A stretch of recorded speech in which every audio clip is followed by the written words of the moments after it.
not taking any action today. We are seeking ideas. This is going to be a brainstorm, so I'm going to put some rules out there. And I've actually asked Lance if he will shoot anybody who breaks the rules. So, okay? And the public is seeing this, so that's good that they know that we're business. So we're not here to sit and cast blame and aspersions. I'll go over the history of the event very quickly again. We're here to brainstorm. So when we brainstorm, if somebody brings up a really lame idea, we all still need to smile and listen and come up with a list, because you never know what's going to work out. So we're brainstorming ideas for income other than property tax, because we're already at our limit there with what we can do in property tax. Please keep it positive. Please be reasonable. I mean, if every sentence you say ends with, and if so-and-so would do so-and-so, then we got to think about how are we all going to jump in and participate in this thing to make things happen. We are looking at short range and long range. The problem is ongoing. And so even if your idea wouldn't kick in a lot of cash for a few months, it can be a viable idea. So we just want to hear ideas today. I don't really want to hear all the criticisms. After that, we may have a meeting in the future where we come back with some of the ideas that resonated and say, all right, now if we were to do this, what would we have to do next? And we could figure out from there. But our goal today, and we have all the elected were invited. I think most of us are here, and several department heads. Our goal today is, we discovered last year and went to Tammy for some help, and Tammy went to Peggy, and we discovered that the county had been spending more than they were taking in for the last three, I don't know how far years. We're still doing audits to figure all that out. But that's the bottom line problem. The county was accidentally spending more than they take in. Is that a fair, short assessment? Exactly. Okay? We can't do that. That's not legal, and obviously, just like at home, if you went out and bought a new truck that you can't afford, eventually it catches up to you. So it's catching up. We're raising taxes, but remember, we have a multiple problem. Increasing taxes probably doesn't even keep up with inflation. Okay? But we're doing what we can there. We made cuts last year. That wasn't enough. We didn't cut $1.7 million out of our budget. That would be catastrophic. We used grant money and other things to fill in for that. Those are all possibilities on the table again in the future, but what we really need are ideas, reasonable ideas. By reasonable, I mean something that we could achieve, and that we could generate other forms of income. And we'll need help. The three commissioners cannot, I mean, we can generate ideas too, but we're going to need help actually carrying out ideas. So that's what we're looking for today. I'm going to ask that at the beginning, try to keep your comments short, just so that everybody that wants to talk can talk. This will be open to the public as well. We've got a couple members of the public here. And would you mind introducing yourself? I just found out you're from the governor's office, so they heard about our no, I'm kidding. Sure, my name is Jake Geringer. I serve as the governor's North Idaho staffer based out of Post Falls. And you just picked today to come, so this is a great day to see what life in the county is like. We're in a corner. We need ideas. So let me open it up, and I will just tell you one last time, if you can't keep it positive, then I will ask you to go play in your own office. Okay? Because I'm really tired of the politicking. We just got to get to some solutions. So what are some thoughts you have had?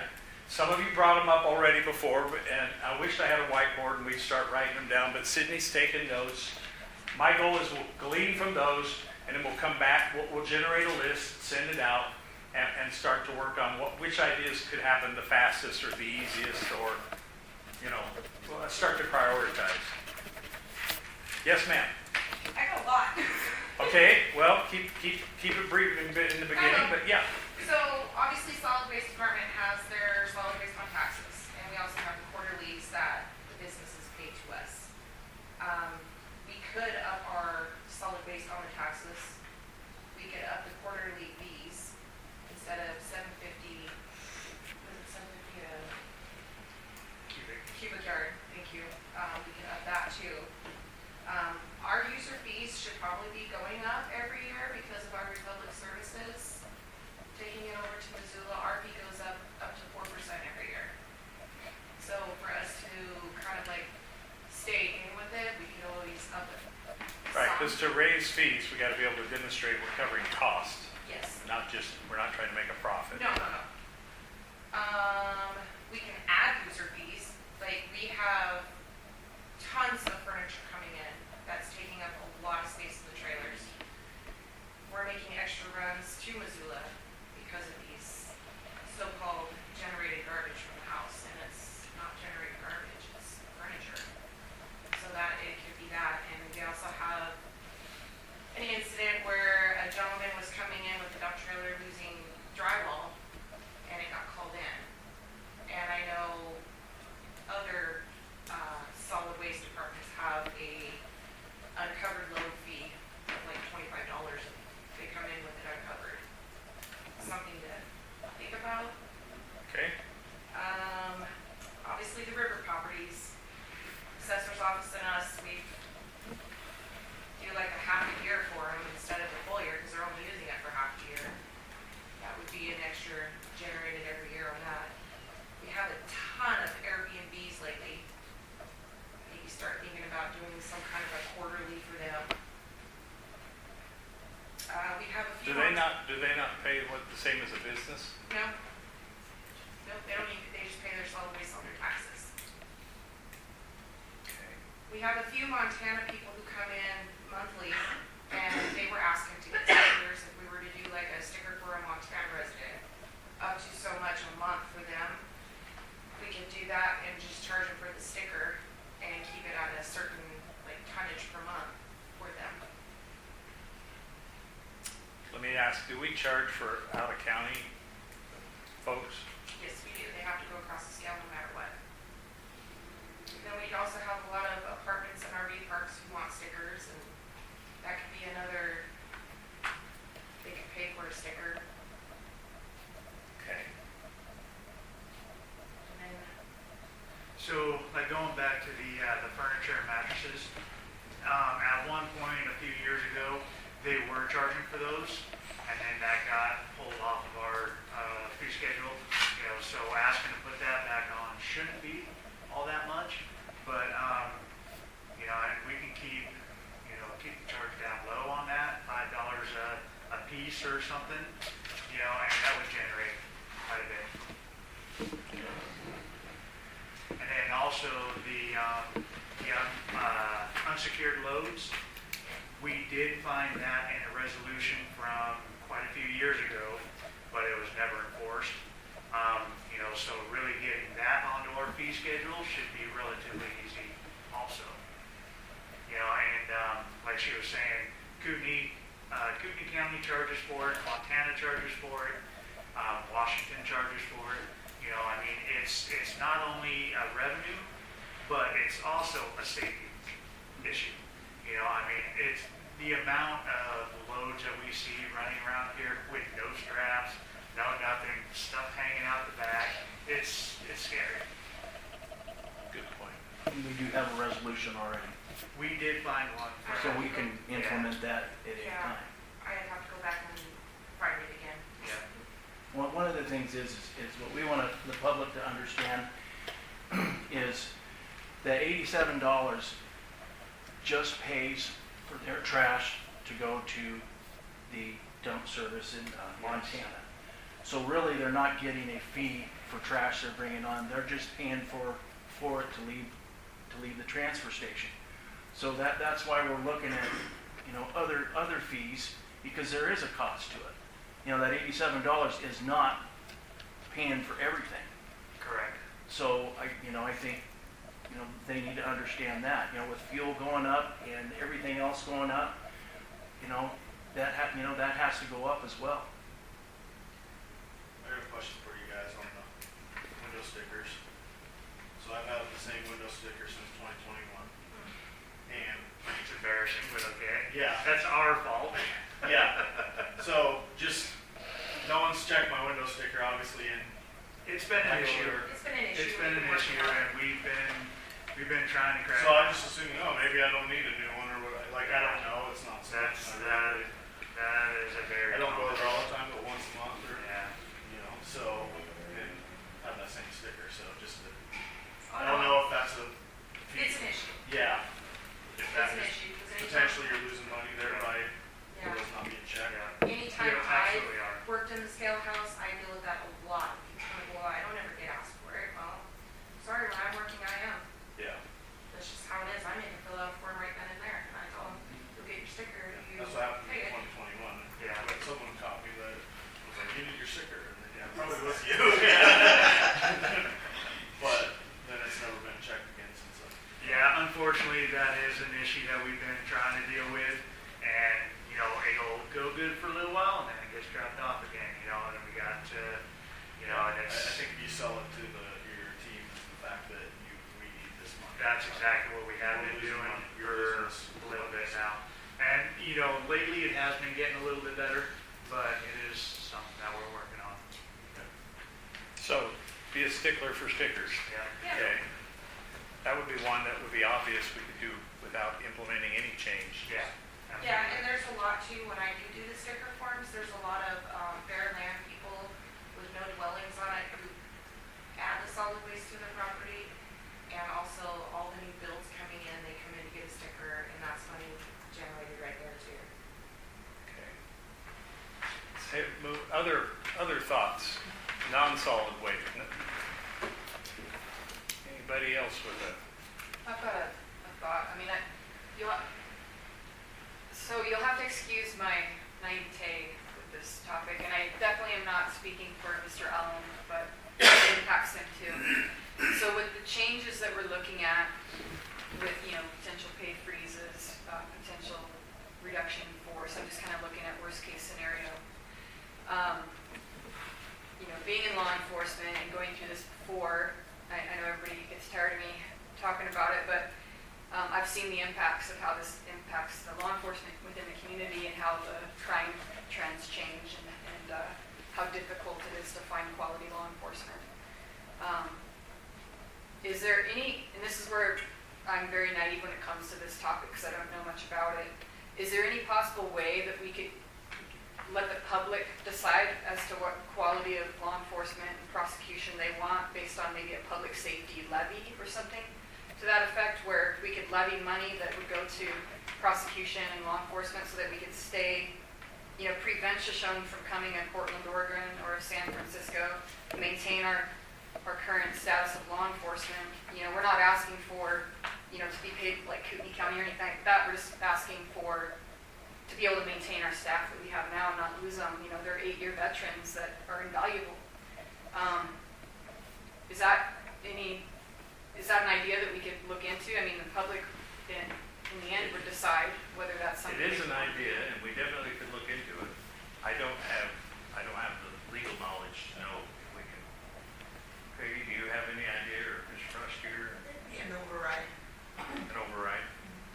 It's that. Okay. and add it on to the All right, so law. it's going on the list. Okay. Okay, it's a legit idea.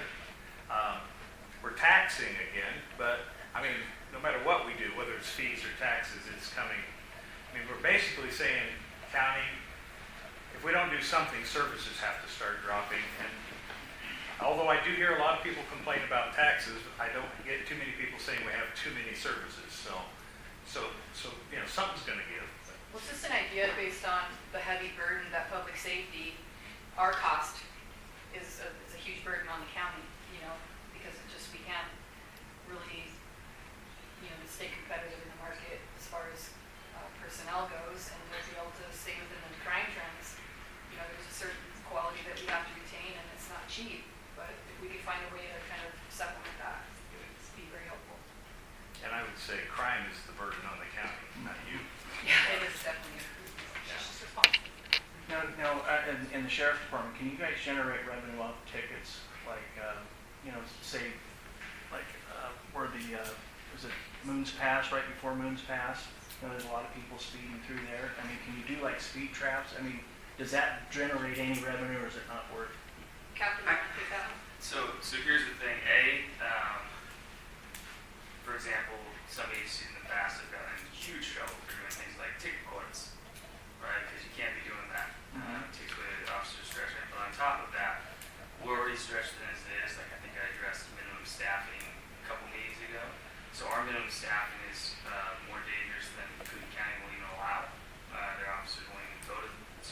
sense the way we do, because of the amount of danger it causes. So without significant more staffing, I just don't see any possible way we enforce all these extra things when we're having a hard time dealing with the crime and the sex crimes and things happening now.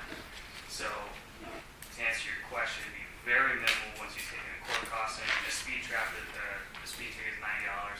By the time you get through all what you're paying the deputies and part time on top of that, and then the prosecutor's office, you really aren't making money. Doesn't the state take the majority of the money anyway, and we Thank get maybe $5 out of Thank you. it? Yeah, this state takes them. Police really was never meant to be revenue producers, unfortunately. So I can supplement that. And our clerk is here, so she sees, the back end of this as well. Based upon recent data that was released by the Idaho Judicial Branch, out of a $90 citation, which is our standard speeding ticket, roughly $33.50 is leveraged in fines.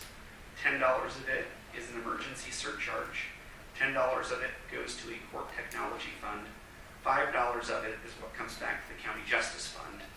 $15 goes to a different court technology pot, and $16.50 goes to cover court costs. So that's your breakdown of your $90 ticket. So $5 per ticket. $11.50 for the whole county if you count the court costs. Well, that's good for the public to know that, because that's questions I've been getting, and, that's part of the problem. I mean, the state's taken quite a bit of the revenue that. Well, and it's that way with driver's license, and I'm sure vehicle licensing. The majority of that money that comes in gets sent out. Like, over here, I'm willing to bet that driver's license office doesn't even make enough for one person. And it's that way everywhere. And I don't know about B&B, but so many of those fees that are coming into our office that we're responsible for all get sent out. If it's ISP for sex offenders, driver's license, concealed, we don't even get, we're bringing in money. All of that goes back to the state. And, the cost of going out and patrolling, enforcing, and then prosecuting our laws, it's a net negative in all respects. But the reality of it is our offices are the ones that see those citizen complaints for services that they want. Last week alone, I had 2 separate individuals contact me regarding speeding around their residences, wanting enforcement because they have young children playing, right? So this is the service that our citizens actually want. They want law enforcement out there enforcing speed laws because they want the community safe. But we know that service comes at a cost, and it's not a cost we'll ever recoup in the form of a ticket. Okay. Other ideas or thoughts? There are a couple that the commission are working on that we just can't really state publicly yet because we need to talk to the people that would be affected before we make them public. But we do have a couple of ideas that would generate some savings or over the long haul. I think the one idea over the long haul would generate income, but we're not prepared to discuss those in a public meeting because we need to talk to the people involved and make sure everybody's on the same page. I've got a couple, Mr. Chair, that I'll jump in, and before I ramble them off, first I do just want to take a half a second to recognize Jake, who's in our presence. Most of the people in the room probably have never seen Jake before or know who he is. Jake, on behalf of the governor's office, makes a point to actively involve himself in the work of our counties. He attends virtually every single IAC meeting, and he's made it a point since he's been in his position to advocate for our county. So I think huge hats off to him for even being in the room. So I want to recognize that. If you don't know who Jake is, get to meet him after today's meeting. Huge advocate for the counties.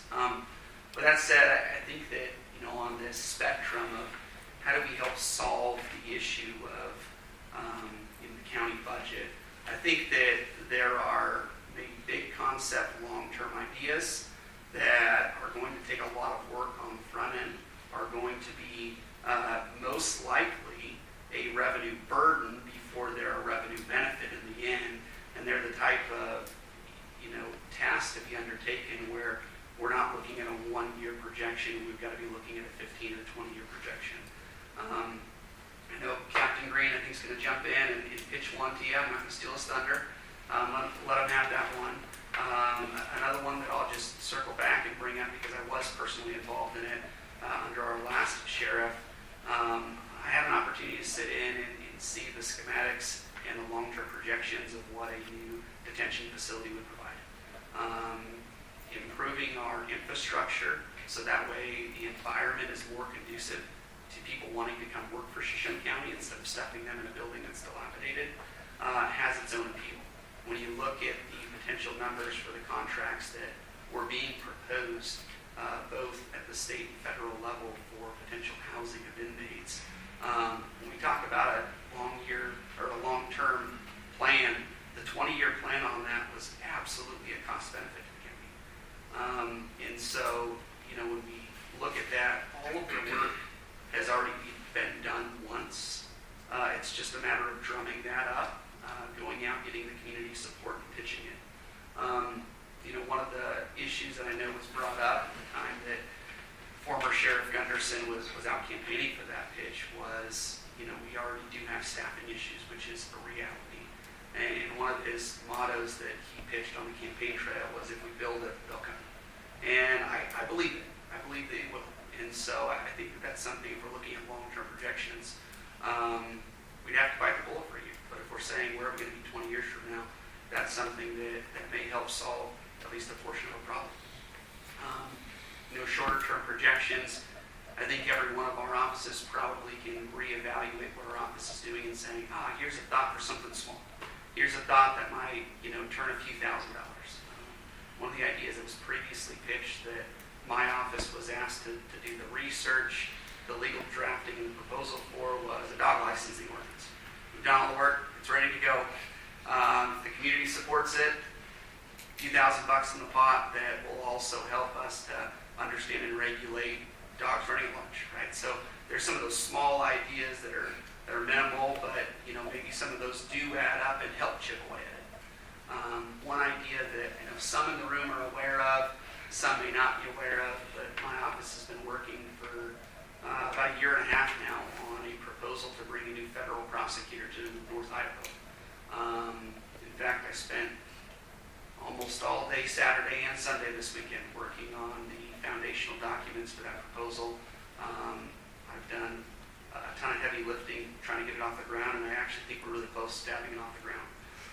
Something like that is a proposal that will have a net benefit impact on our detention facility, our court clerks, and our prosecuting attorney's office by taking inmates out of the state system and shifting them to the federal system, which will reduce the burden on our taxpayers, both locally and at the state level.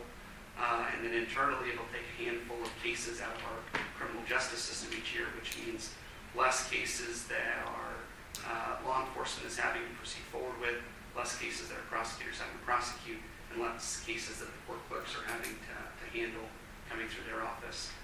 So that's another proposal that is already in the works. We've made significant progress on. We're probably 95% of the way there, and I anticipate we'll see that actually get off the ground before the next budget year. Kevin, do you have one? So just to reiterate, actually Ben summed it up perfectly between the short, middle, and long-term goals. I don't think there's any way to do this otherwise. But so for short-term goal, just to reiterate the levy option, as far as just something that can be done immediately, and I don't know the chance of success would be the public officials getting on a letter sent up by whoever wants to, makes it the best way to word it, and send to the governor, essentially asking for help. Like, this is our situation, we are in a little bit of emergency, this is what's going to happen down the road, the state of the buildings, to the staff, to all the way down the line. The biggest idea, though, for me was the airport. And as weird as that sounds, as far as the airport is currently level or making money, from a real estate perspective, it is worth a massive amount of money. I'd like to, I don't mean to rain on your parade, but we're involved with the federal aviation, and they've given us grants, and those grants will come due upon us. We can't sell the airport. That's the FAA has, guidelines that previous commission has taken grants and updated the airport, and that would be, At what point do those expire? I'd Is that like have to look forever? in, So I'd have to look into it. Right, That's so, one of the problems that we have. so typically, and that was the question I was going to ask you guys as far as the long-term plan. So this actually takes a period of time to implement. So thus, funding everything right now, be the grants we already have, the levies, things of that nature, along these short-term goals. And then when do these things expire, rather than re-upping these different, like the FAA, or I'm assuming there's actually also a contract with the Forest Service. But if you look at what they're paying compared to what that land's worth, I put it before and this is not promising anything, just friends of mine in the real estate world took a look at that property, and depending on what floodplains are and whatnot, you can rezone that as Shoshone County. We have those assets, we don't need to pay externally because we can rezone it into industrial, medium density housing and high density housing. So if you do those three, along with the floodplains, work with that Willie May, there are some options there. It actually has such an enormous value, it's almost mind blowing.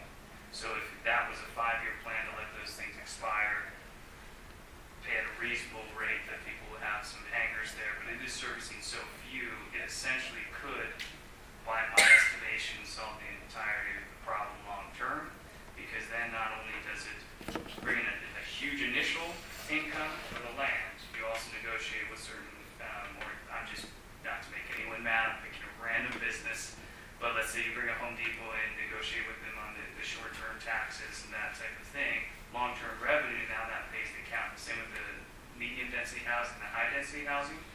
Not only does that bring in additional revenue and taxes, it also even brings down housing costs here, which is a huge problem for all our employees, which is why more than half of our employees don't even live here, because we can't get them to live here due to housing costs. So that's just a brief example, but in my estimation, even with those initial obligations we have, if we plan for it now and get the zoning prepared, it's the only thing I could see on a massive scale, because we have a big problem, it's not a small one, that could actually not only fix the problem potentially, but also bring us up to the standard wages for the region. Okay. Well, we'll put it on the list and explore it. Other ideas?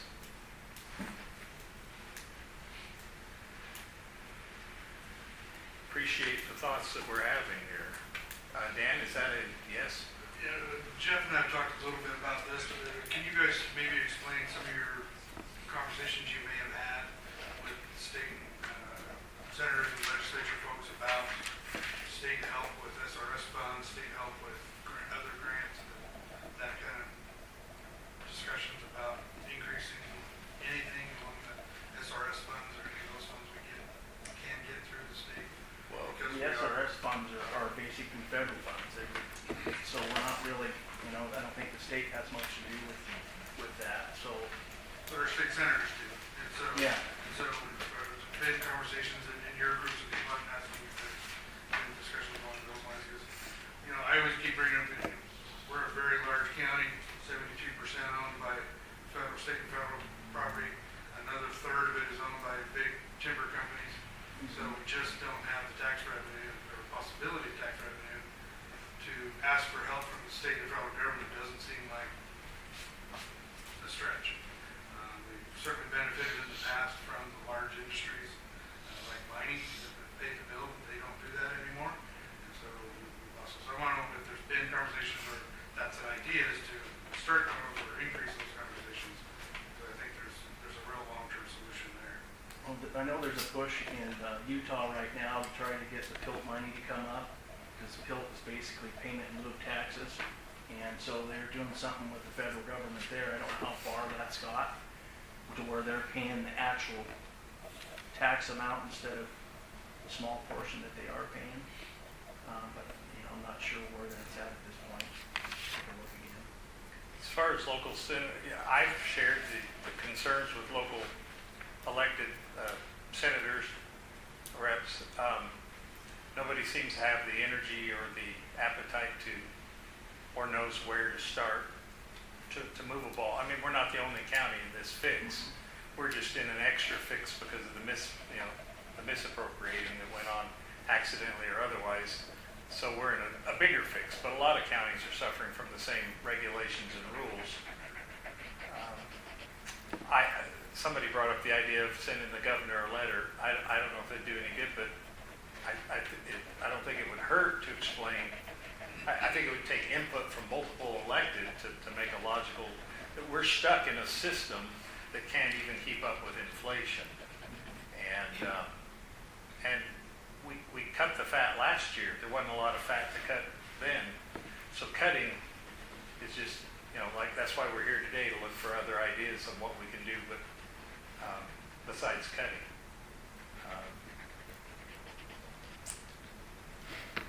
On a short-term basis, I think we've been exploring, discussing, of course, increasing our building permit fees and increasing our land division and land use fees. That's not going to be a giant budget-saving revenue generator, but certainly $1,000 here and $1,000 there. You add up 25 of those, and then you've got quite a bit of money. So we're certainly making those efforts to increase our fees as much as possible, make them more realistic. Fine-tune the pencil on the line items, but we've been running pretty slim and none on that, so we'll certainly keep doing our best on that. Well, like this airport fee that came up the other day, of what the Forest Service was paying, it turns out we've just been being paid, several, like 5% of the going rate. So exploring our fees and making sure we're up to date with actual costs, so that we're charging people what it actually costs to do business. So we're not supplementing everything with property tax, which is what happens when we get behind. Yeah, Richard. On that, another idea that we had is the solid waste cost analysis. Benoit had it done, I believe it was last year, and we could actually piggyback on a portion of that. But it is to see whether we are charging, where we're supposed to be charging. The appropriate Just like rate. you're saying, yeah. Yeah, so I mean, it's something that would cost money, of course, up front, but it could be something that would level everything out also. Okay. Got that then. And to further on the solid waste fee for recreational properties, one of the problems we're running into is how do we define those properties? I talked to Mr.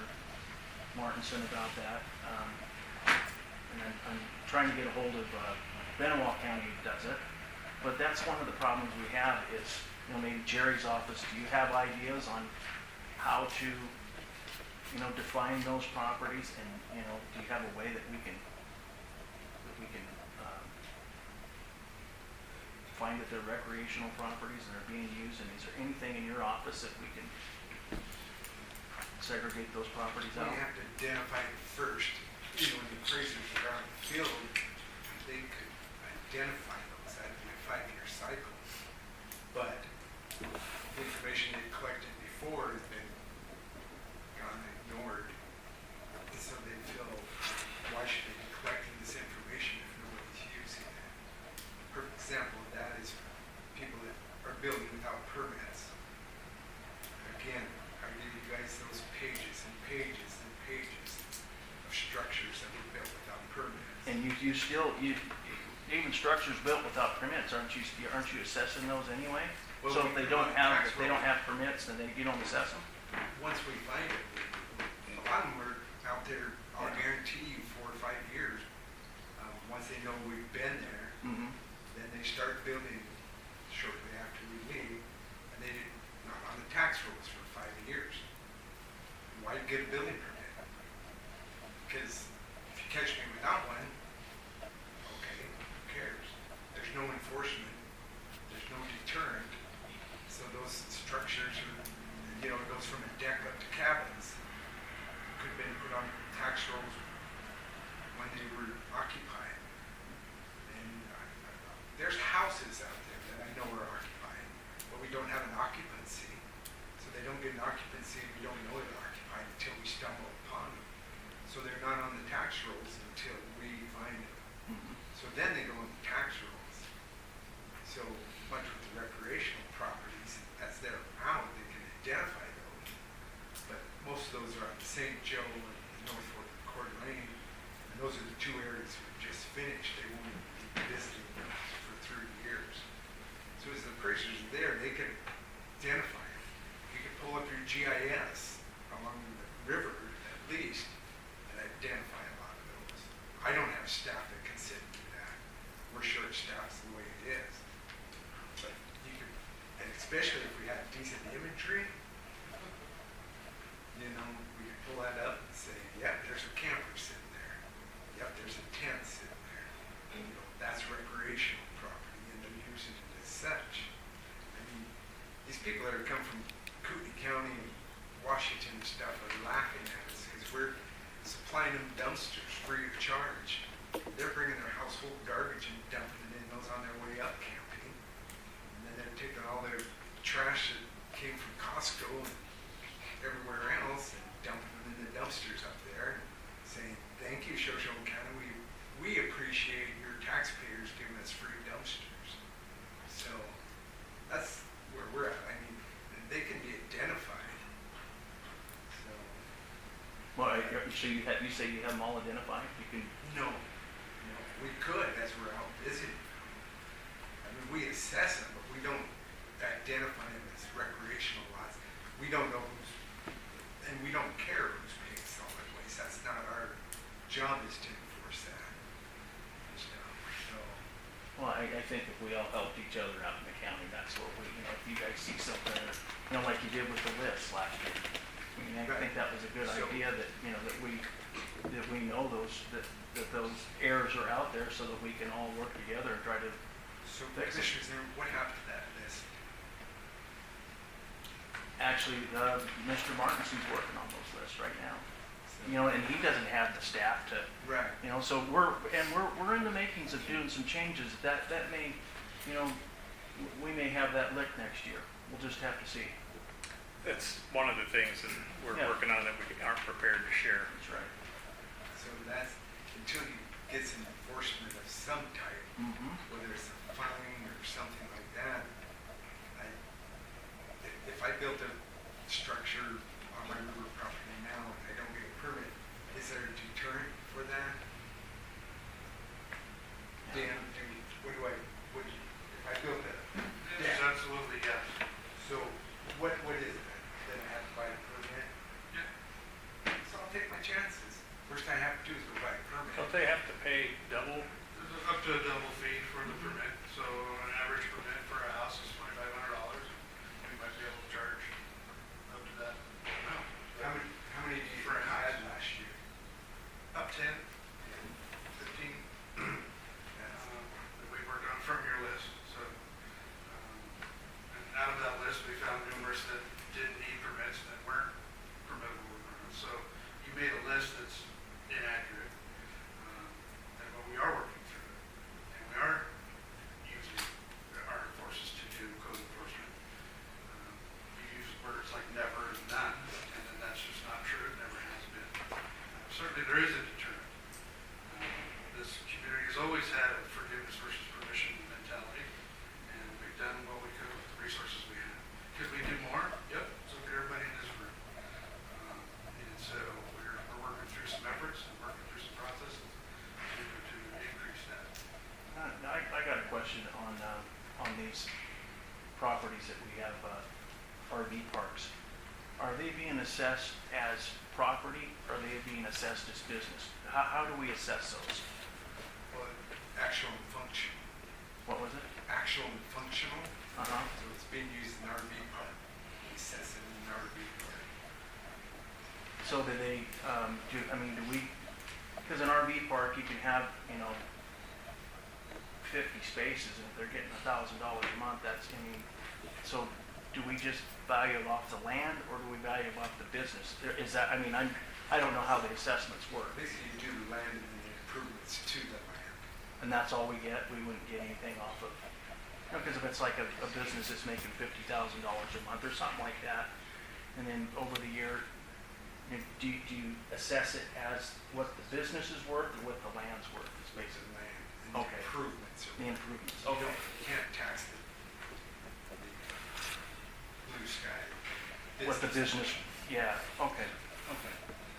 Okay, in the back, question or comment? I'll try to speak as well as I can, I have a head cold, but, I have a couple statements and then a suggestion of where you can find a chunk of money. I listened to the last, like, wage one and then the last one that was in here last week, and I will, agree and probably surprise some people that, I agree. I mean, there's obviously some tension, and as the public, I'd really love to see the departments be able to actually work together for my 84-year-old mother who paid her house off and is now trying like crazy to not be taxed out of her home. So, she did everything she was supposed to, and now she, thank you, Jerry White, last year helped with when the legislature screwed up and kicked a bunch of circuit breaker people off. So, she relies on that, but she did everything she was supposed to, and she retired in this county, never making more than $10 an hour after feeding people in the elderly nursing home for 20-some years. So she's done nothing wrong. She should not be worried that she's going to be taxed out of her house and whether she has to live with me or not, or whether she's going to live to my brother. These people in here, everybody, I can look at my budget and I can guarantee you, I can cut that out of my budget. I can guarantee all of you can look at your budget.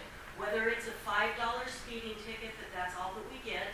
I understand little things, whether it's, I'm trying to think, not just the sheriff's office, somebody else, the permit. I mean, I agree with Dan, we've always had a forgiveness over enforcement, but guess what? We had the bunker, we had the Lucky Friday, we had people that had very open pockets that could take care of it. We don't now. We have an elderly tax base with a fixed income that we're screwing over. And I'm sorry, we don't forgive anymore. If the resolution, if the ordinance, if the whatever says, you do this and you get caught not doing it, then charge them. We had brought to, like I said, I'm in agreement with everybody in the room and I'm in disagreement with everybody in the room.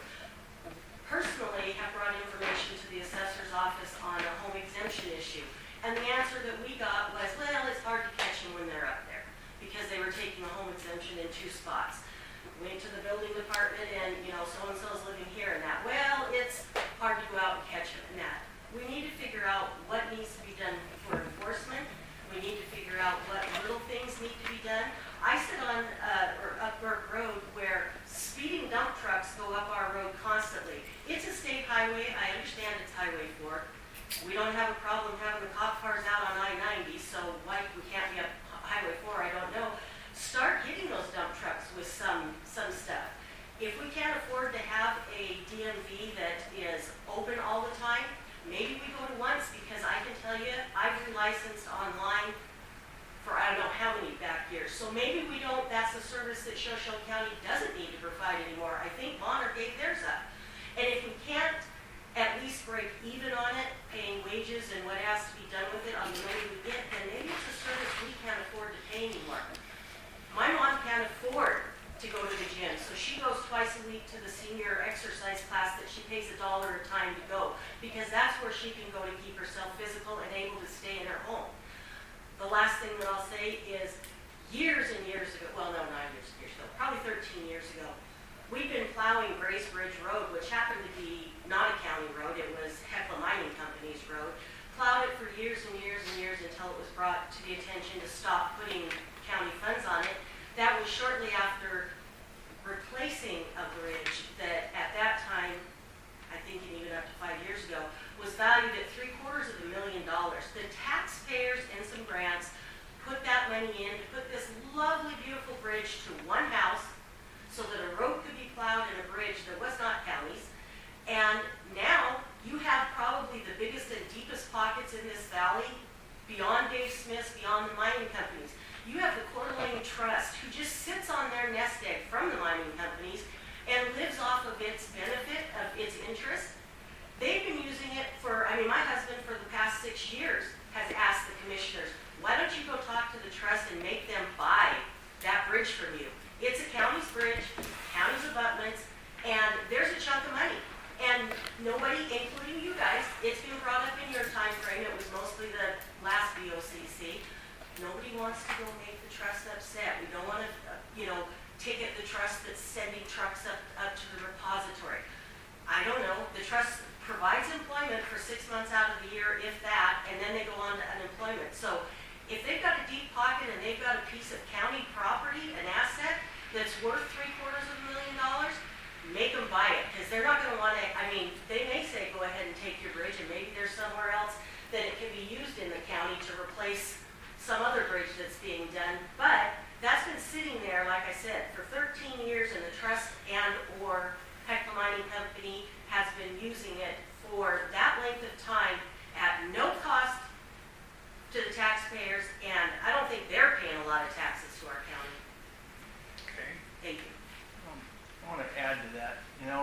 I'm an elected official, and I was elected by the people. And I know you've been out, and Ben, I don't know if you've been out a lot. A lot of people, their taxes, the tax right now, the property taxes are high. Everywhere I go, every person I talk to are concerned about their taxes. That's why the jail didn't go through, because of people. And that's who we represent, is the people.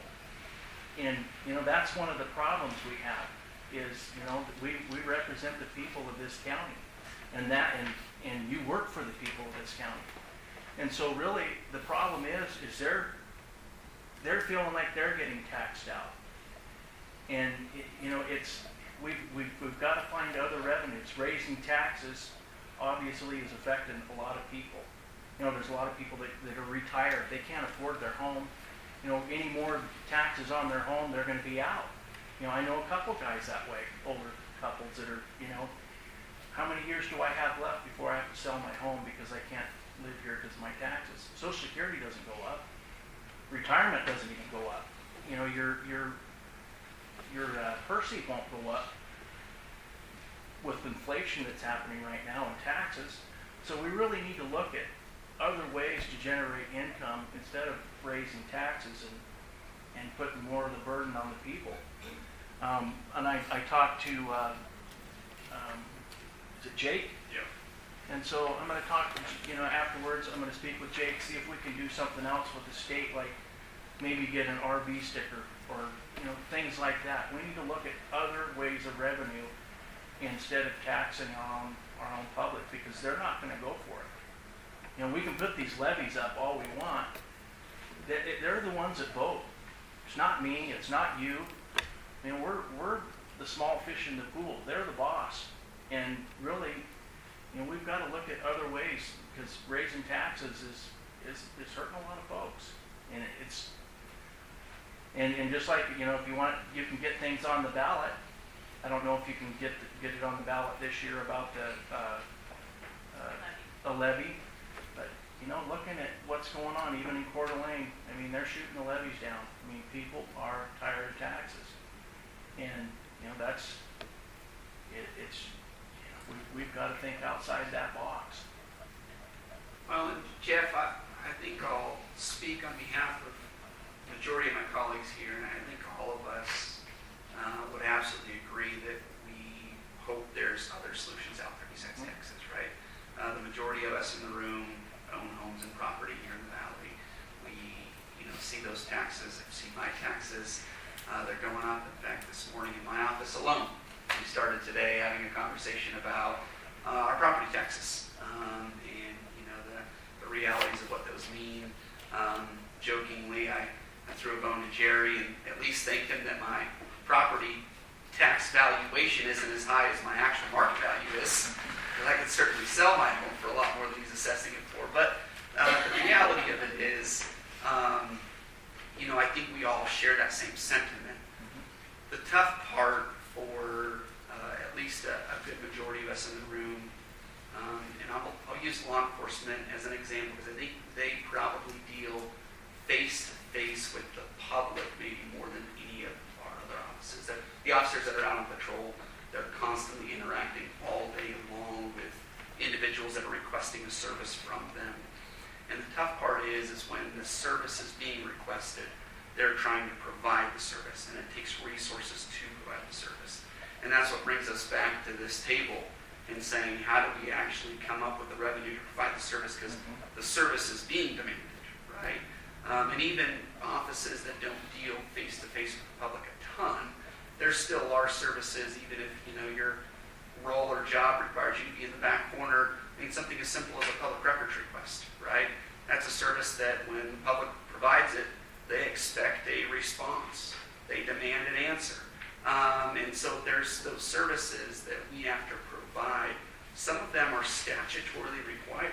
We don't get an option to say, sorry, budget times are bad, we can't provide the service. We have an obligation under the statute to provide it.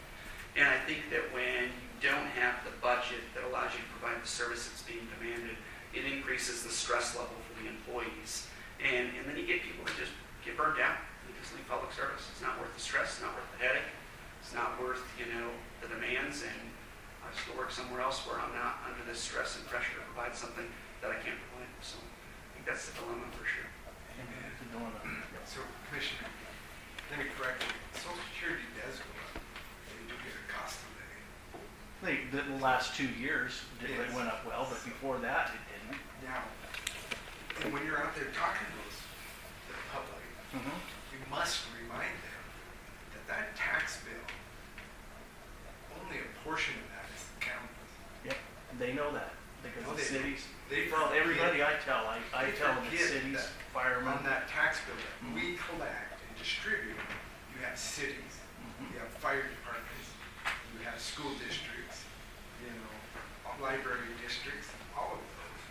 And people get that tax bill, and pardon my French, that goddamn county is taxing me out of my house. Yep, But it's not the county. I mean, I would put every cent I own that there is no frugal county in the state of Idaho in Shoshone County. If you look and see what our county levy is and the services we provide, I'm sorry folks, they're getting a hell of a deal. Just, I encourage them to look at that tax bill and see where their dollars go. That tax bill would have been a lot higher had not the governor, with the help of the legislature, gave us that little bit of rebate. Yep. I mean, for the average home, right, that's got to be $250 that saved them. So taxes to a lot of people is a 4-letter word, Yep, it is. but it's what's keeping us here. That's what's keeping I people understand here. that. And I don't see one department in Shoshone County that is extravagant by any means. I don't either. I see everyone that has worked diligently the last several years to keep their budgets within reason. So, and I would encourage you, instead of looking at freezing wages, if you would give the elected and department heads a chance to restructure and maybe save some money that way. Because when you say, Jared, we're freezing your employees' wages, my reaction is, I take offense to that. Now, okay, we'll do it, but we're not going to be happy. But if we can sit down and seriously look at restructuring, that it might actually save some money. I don't feel comfortable asking my employees to keep doing more and more and more if they're not going to be compensated for it. I mean, or at least recognized for it. I look at the employees, whether they're at the transfer station, the sheriff's office, they're coming to work every day. I mean, we have a good crew that their work ethic is second to none. And that's hard to find. I've stopped at Panda Express in Coeur d'Alene. They have a poster up there as big as that TV. Starting wages, $17.75 an hour. The top wage for the manager is $29 an hour. 401k, education if you want it, health benefits, dental benefits and stuff. I mean, I've been here 22 years, and I think if I had my 22 years invested in Panda Express, I'd be making 40% more than I just No, we understand that. And I That's the think problem. that's any employee that works for the county. We're in a pickle, and that's just something we've got to figure out. I wish we had enough money to pay everybody. I wish but right now, this is where we're at, and this is what we have to do. Now, freezing wages, we already talked to you about that we would, if something were to go that way, we would leave it up to the department heads, So, the elected officials. So, thanks, Commissioner, but we need more than that 24-hour notice, so to look at that. And I've been looking at it, but if we can get serious, and if you give us the word, I will dig into that. well, we're, hopefully next week, we're getting the audit results back. They're starting to work on it. Tony just got the Ides and Bailey, their information. He's got the audited financial statements. He's on our audit, so, we'll know exactly how much we're off and, what we have to do to go forward. And Peggy's been in it, so we really, these are just ideas. Right now, we're not for sure. Which commissioner sits on Technology Development Corporation? Cassidy. So I would encourage that. You might talk to Jake and stuff. DEQ has a ton of property also that could be released for economic development. That's how we're going to increase our budgets. Is the new Maverick station, Walmart, that new construction, the condos in Kellogg, that new construction. That's how we're going to increase our budgets. We've got to attract large structures like that. I mean, you look at Cook County, how many Walmarts do they have? 3, I think. At least 3. We have 1. And that one is one of our largest taxpayers. So I drool when I see all the stuff that the sheriff's office has in Cooper County. I drool at the tools they have for assessment, the vehicles they have, and the imagery they have, and stuff like that. But their tax base is huge compared to ours. And that it'll always be bigger because we just don't have the Well, property. Back in 1974, it wasn't, Commissioner. Yeah, we had a lot County more had people up bigger here. tax base than Yep. Cook County. So, not always. Well, In my lifetime, yes. I want to bring this to a happy ending. So we've got a lot of work ahead of us, and we'll keep taking the brainstorm ideas, and we'll have another meeting here in a couple of weeks where we'll maybe try to follow up on some of these ideas. I do want to say, though, Jerry, you brought up a good point when people blame that whole tax bill on the county. Just do like I do. I just say, well, I don't know, the treasurer keeps it, I think, because she's the nicest person in the county, and so just pass it to her, because the treasurer's keeping it all. So that, Now that you brought up my name, I have a couple of things. All the properties that have gone through tax deed sale that haven't sold, that should be on the county surplus, I've started a project trying to come up with those that we could get out there on the county surplus and maybe get them back on the tax rolls. And then I was also working with the state on trying to come up with a new list for solid waste on the different property types. We just need to fine tune it. okay. That's 2 things I'm working on. Well, I'm going to quit blaming you for the whole county bill now. Thank you. All right, so it's 12:10. We're going to stop, but we'll come back together in a couple of weeks. More ideas, but we need to spend more time thinking of these ideas for generating income and figuring out how to get our fees up to the appropriate level for covering costs. Thank you, everybody. Thank you.